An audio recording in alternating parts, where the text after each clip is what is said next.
বিচ্ছেদের 4 বছর পর প্রিয় মানুষটাকে দেখে থমকে গেল মেহের। ডিসেম্বরের সকাল, কুয়াশা আর রোদের লুকোচুরি খেলা চলছে ধানমন্ডি লেকের পাড়ে। ইন্টারন্যাশনাল স্কুলের গেটে আজকে অন্যরকম ভিড়, কারণ আজকে স্কুলের নতুন সায়েন্স বিল্ডিং উদ্বোধন। আর পুরো বিল্ডিংটা ডিজাইন করছেন নিজের খরচে, বানিয়ে দিচ্ছেন দেশের নামকরা আর্কিটেক্ট আরিয়ান চৌধুরী। মেহের জানে না এসব, জানার কথাও না। ওর দুনিয়া এখন 3 বছরের আয়রাকে নিয়ে। সকাল 6টায় উঠে নাস্তা বানায়, আয়রাকে রেডি করে, 8টায় স্কুলে আনা, তারপর নিজের ক্লাস 2 এর ক্লাস নেয়া, বিকেলে টিউশনি, রাতে আয়রার হোমওয়ার্ক, গল্প বলে ঘুম পাড়ানো। এর ফাঁকে নিজের জন্য সময় কই। সিঙ্গেল মাদার শব্দটা শুনতে 2 শব্দের, কিন্তু এর ভেতরে লুকিয়ে থাকে হাজারটা নিরুক্ষম রাত। চোখের বাঁকা কথা, বাসা ভাড়া নিয়ে বাড়িওয়ালার খটা, বাচ্চার বাপ কই, এই প্রশ্নের যন্ত্রণা। 18 বছর বয়সে বিয়ে, 19 বছরে ডিভোর্স, 20 বছরে মা হওয়া। মেহেরের বয়স এখন মাত্র 22 বছর। এই বয়সে মেয়েরা ইউনিভার্সিটিতে পড়ে, প্রেম করে, ফুচকা খায়। আর মেয়ের জ্বর হলে সারা রাত জেগে মাথায় পানি দেয় আর হিসাব করে মাসের শেষে মিল্কের টাকা থাকবে কিনা। মাম্মা, তুমি কাঁদছো কেন? আয়রা ছোট হাত দিয়ে মেহেরের গাল মুছে দিল। মেহের চমকে উঠল। কই মা, চোখে ময়লা গেছে, চলো দেরি হয়ে যাচ্ছে। আয়রার পরনে আজকে লাল সোয়েটার, সাদা পায়জামা, পায়ে ছোট স্নিকার, পিঠে ডোরেমন ব্যাগ। মেয়েটা হয়েছে পুরো বাবার কার্বন কপি। সেই চোখ, সেই না, এমনকি রাখলে ভ্রু কুচকানোটাও সেম। স্কুল গেটে ঢুকতেই নীলা ম্যাডাম দৌড়ে আসলেন। মেহের, তুমি কই ছিলে? প্রিন্সিপাল ম্যাডাম তোমাকে খুঁজছে। আজকে ফুল দেওয়ার দায়িত্ব তোমার। আয়রান স্যারকে স্টেজে তুমি বরণ করবে। মেহেরের পায়ের নিচ থেকে মাটি সরে গেল। আরিয়ান চৌধুরী। 4 বছর 1460 দিন পর এই নামটা আবার। আমি কেন আপা? অন্য কেউ? কোনো কথা না, তুমি ইয়াং, সুন্দরী আর ক্লাস 2 এর টিচার। গার্ডিয়ানদের সামনে ইমেজ ভালো আসবে। শাড়ি পরে আসো নাই কেন? যাও, স্টাফ রুম থেকে শাড়ি নিয়ে চেঞ্জ করে আসো। 10 মিনিটেই স্যার চলে আসবে। মেয়ের দম বন্ধ হয়ে আসছে, পালাতে পারছে না। কিন্তু পালাবে কিভাবে? পালাতে চাইলেও পালাতে পারছে না। কই পালাবে? পালাতে গেলে তো চাকরিটাও চলে যাবে। আয়রাকে খাওয়াবে কি? বাড়ি ভাড়া দেবে কি দিয়ে? সিঙ্গেল মাদারের সবচেয়ে বড় অসহায়তা এখানেই। ইচ্ছা না থাকলেও হাসি মুখে সব মেনে নিতে হয়। পেটের দায়ে, বাচ্চার ভবিষ্যতের দায়ে। বাধ্য হয়ে মেহের স্টাফ রুমে গেল। হালকা গোলাপি একটা জামদানি পরলো, চুলটা খোপা করলো, আয়নায় নিজেকে দেখলো। চোখের নিচে কালি, মুখ শুকনো। 22 বছরের মেয়েকে 30 বছর লাগছে, এটাই বাস্তবতা। আয়রাকে নীলার কাছে রেখে মেহের গেটের কাছে দাঁড়ালো। হাতে রজনীগন্ধার স্টিক, হাত কাঁপছে। ঠিক তখনই গেট দিয়ে ঢুকলো কালো রেঞ্জ রোভার। ঠিক তখনই গেট দিয়ে ঢুকলো কালো গাড়ি। গাড়ি থেকে নামলো সে, আরিয়ান চৌধুরী। 32 বছর বয়স, ব্ল্যাক স্যুট, ভিতরে সাদা শার্ট, টাই নাই, চোখে রোদ চশমা, চাপ দাড়িতে ঢাকা চোয়াল। আগের চেয়ে আরো গম্ভীর, আরো ধারালো, আরো সুন্দর। 4 বছরে একটুও বদলায়নি, শুধু চোখের কোণে ক্লান্তি। আরিয়ানের পাশে গাড়ি থেকে নামলো আরেকজন, একটা মেয়ে, পরনে ওয়েস্টার্ন ড্রেস, কাঁধ পর্যন্ত ছাটা চুল, হাতে আইপ্যাড। বয়স 25 কি 26 হবে। মেয়েটা হাসতে হাসতে আরিয়ানের কানের কাছে কি যেন বলল। আরিয়ানও হালকা হাসলো। রোদ চশমার আড়ালে চোখ দেখা যাচ্ছে না, বা চোখের কোণে হাসি। মেহেরের পৃথিবী ওইখানেই থমকে গেল। 4 বছর, 4টা বছর ও প্রত্যেক রাতেই কেঁদেছে। প্রত্যেক রাতে আল্লাহর কাছে চেয়েছে, একবার শুধু যদি দেখা হয় আমি জিজ্ঞেস করব কেন এমন করলো। প্রত্যেক রাতে আয়রার ঘুমন্ত মুখের দিকে তাকিয়ে ভাবতো, তোর বাপটা যদি একবার তোকে দেখতো। আর আজকে দেখাই হয়ে গেল।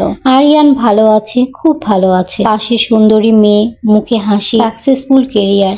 আর ওর পাশে 3 বছরের বাচ্চা, চোখের নিচে কালি আর একরাশ দায়িত্ব। বুকের ভেতরটা দুমড়ে মুচড়ে গেল মেহেরের।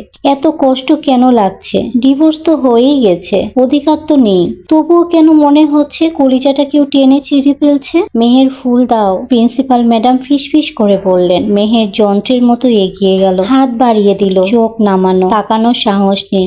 আরিয়ান ফুলটা নিল। হঠাৎ ওর হাত থেমে গেল। এই হাত, এই চুরির শব্দ, এই পারফিউমের হালকা ঘ্রাণ। ধীরে ধীরে রোদ চশমা খুললো আরিয়ান। চোখ তুলে তাকালো। সামনে দাঁড়ানো 22 বছরের শাড়ি পরা মেয়েটা মেহের। 4 বছর পর আরিয়ানের হাত থেকে ফুলটা পড়ে গেল মাটিতে। পাশে দাঁড়ানো মেয়েটা নিশা অবাক হয়ে বলল, স্যার, আর ইউ ওকে? আরিয়ানের কানে কিছু ঢুকলো না। ওর চোখ তখন পাগলের মতো খুঁজছে। তারপর দেখলো নীলা ম্যাডামের কোলে লাল সোয়েটার পরা একটি পরী বড় বড় চোখ করে ওর দিকে তাকিয়ে আছে। চোখ দুটো ওর নিজের চোখ। আরিয়ানের গলা দিয়ে শুধু একটা শব্দ বের হলো, মেহের। মেহের চোখ তুললো। 4 বছর জমিয়ে রাখা সব অভিমান, সব কষ্ট, সব ঘৃণা নিয়ে তাকালো। আমার মেয়ের সামনে সিন ক্রিয়েট করবেন না প্লিজ মিস্টার চৌধুরী, ফিস করে বলল মেহের। আপনার পাশের ম্যাডামকে নিয়ে প্রোগ্রামে যান, আমাদের দেরি হয়ে যাচ্ছে। বলেই মেহের ঘুরে দাঁড়ালো। চোখের পানি আটকে রাখতে পারছে না, তারপরও জোর করে রাখছে। কারণ সিঙ্গেল মাদার বলে কথা।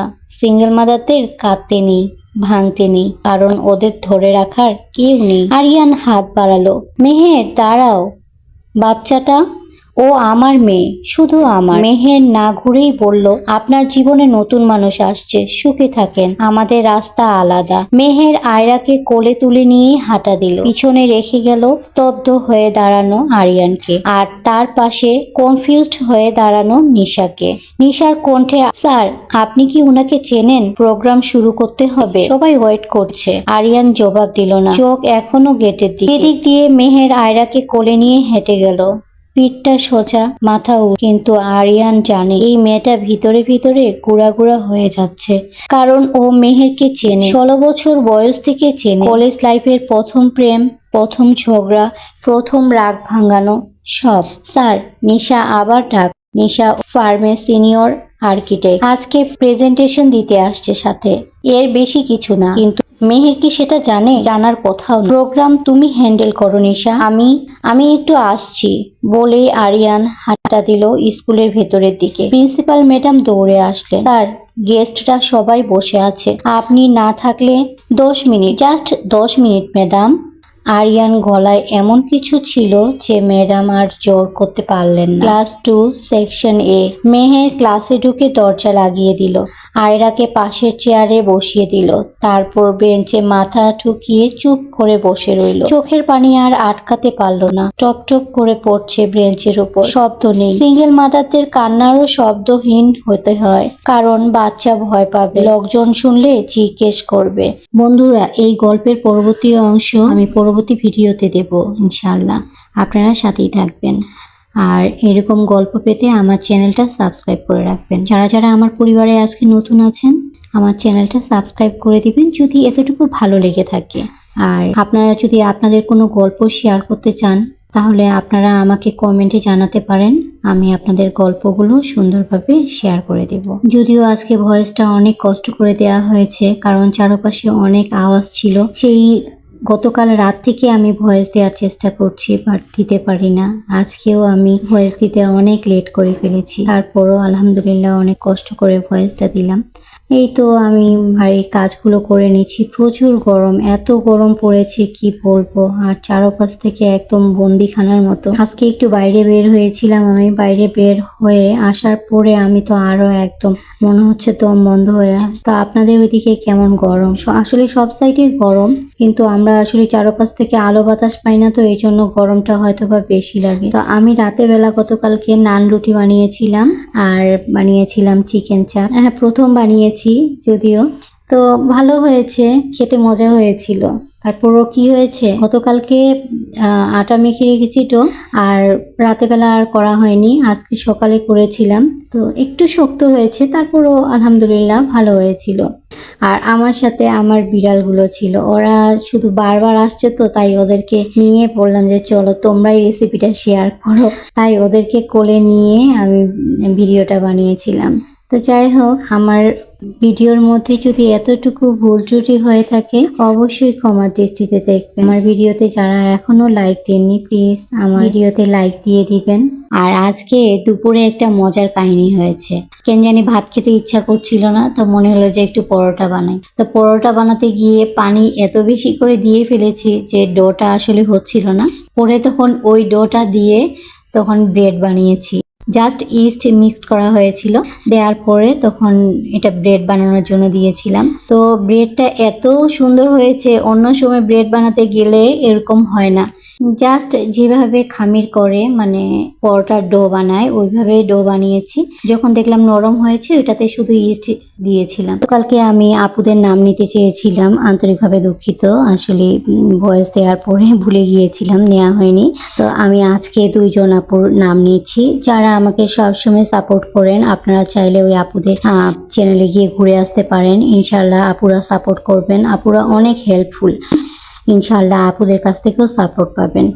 আসলে অনেকজনই তো করে, সবারই নাম আমি শুধু একসাথে নিতে পারছি না, এই জন্য আজকে আমি 2 জন আপুর নাম নিচ্ছি। একজন আপু হচ্ছে সুলতানা কুকিং রেসিপি আপু, উনি আসলে সবসময় সবাইকে সাপোর্ট করে থাকেন। ওনার ভিডিও আমার দেখতে অনেক ভালো লাগে, উনিও আমার ভিডিও সবসময় দেখেন, ওনারা অনেক সুন্দর করে কমেন্ট করেন। আরেকজন হচ্ছে আমার স্বপ্নের রান্নাঘর আপু, আসলে প্রত্যেকটা আপুই মাশাল্লাহ অনেক সুন্দর ভিডিও দেন আর আলহামদুলিল্লাহ সব সাপোর্ট করেন। এই যে দেখতে পাচ্ছেন ব্রেডটা কত সুন্দর হয়েছে, মনে হচ্ছে একদম দোকানের ব্রেড, দোকানের থেকেও মনে হচ্ছে আমার কাছে অনেক সফট হয়েছিল, আমার কাছে খুব ভালো লেগেছে। আপনারা যদি ব্রেড এরকম বানাতে চান জাস্ট সিম্পল ভাবে করবেন, হয়ে যাবে। যখন কোনো কিছু আসলে ওইভাবে প্রস্তুতি নিতে যান তখনই মনে হয় এলোমেলো হয়ে যায়। তো আজকের মতো এই পর্যন্তই।